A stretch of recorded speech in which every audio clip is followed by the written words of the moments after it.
বিয়ে শাদী দিবা?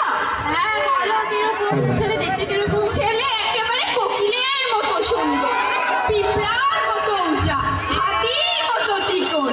আর কিছু করার কথা যদি বলে, ছেলেটা একেবারে ভ্যানের পাইলট। ও বাবা, যদি ভ্যানের পাইলট হয় গাড়িটা দিয়াই যায়। ঠিক আছে, তাহলে আমি ছেলের বাবার সাথে কথা বলি। ঠিক আছে, আমিও তাহলে ময়নার মার সাথে কথা বলি।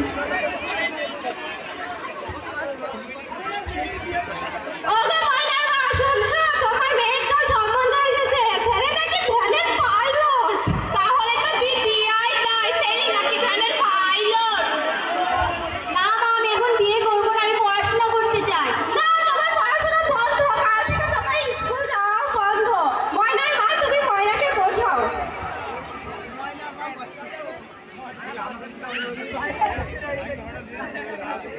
ও চাচি, চাচি, ময়না কোথায়? স্কুলে যাবে না?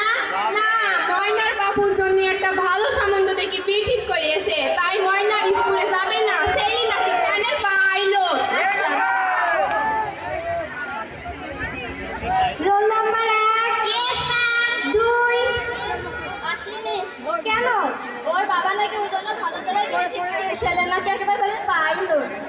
কেন, তারা কি জানে না যে বাল্য বিবাহ একটা আইনত অপরাধ? এটা ঠিক না। ঠিক আছে, আমি দেখছি। আজকের মতো স্কুল এখানেই ছুটি, তোমরা যাও। হ্যালো, আসসালামু আলাইকুম। ওয়ালাইকুম আসসালাম। আপনি কি আসমাখালী পুলিশ ক্যাম্পের এসআই বলছেন? জি। আমার বিদ্যালয়ে একটা শিক্ষার্থীকে জোর করে বিয়ে দিয়ে দেওয়া হচ্ছে, এতে তার কোনো মত নেই। ওকে, ঠিক আছে, আমরা বিষয়টা দেখছি। ঠিক আছে, আপনারা আসুন।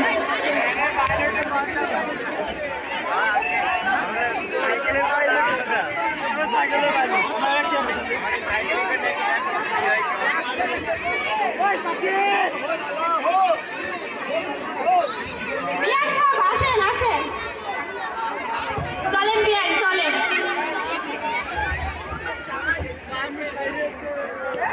মোসাম্মদ পটল আলীর কন্যার সাথে মোসাম্মদ বন্যা আলীর পুত্রের বিবাহ সম্পূর্ণ হলো। তুমি যদি রাজি থাকো বলো মা বকুল। থামুন, এ বিয়ে এখানেই বন্ধ। ইন্সপেক্টর, এনাকে গ্রেফতার করুন। You are under arrest. আচ্ছা, কেউ